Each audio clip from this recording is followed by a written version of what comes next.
సాధారణంగా రోడ్డు పక్కన, ఆలయాల్లో లేదా ఇతర ప్రదేశాల్లో యాచకులు భిక్షాటన చేస్తుంటారు.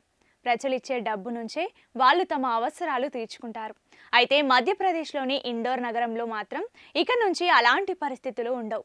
యాచకులు లేని నగరంగా ఇండోర్ను మార్చేందుకు చర్యలు చేపడుతోంది. ఇందులో భాగంగానే అక్కడి జిల్లా అధికారులు భిక్షాటనను నిషేధించారు. అంతేకాదు, యాచకులకు ఎవరైనా సాయం చేస్తే కఠినంగా చర్యలు తీసుకుంటామని హెచ్చరించారు. డబ్బులిచ్చే వాళ్లపై ఎఫ్ఐఆర్లు కూడా నమోదు చేస్తామని ప్రకటించారు. జనవరి 1, 2025 నుంచి ఈ రూల్స్ అమలు చేస్తామని పేర్కొన్నారు. యాచకులు కనిపిస్తే వాళ్ళకి సాయం చేయొద్దని, పునరావాస కేంద్రాలకు తరలించాలని విజ్ఞప్తి చేశారు.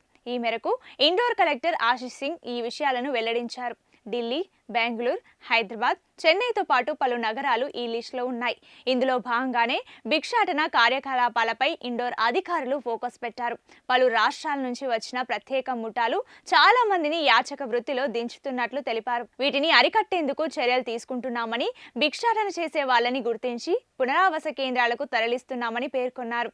ఇదిలా ఉండగా దేశంలో అత్యంత పరిశుభ్రత నగరాల జాబితాలో కొన్నేళ్లుగా ఇండోర్ నిలుస్తూ వస్తోంది.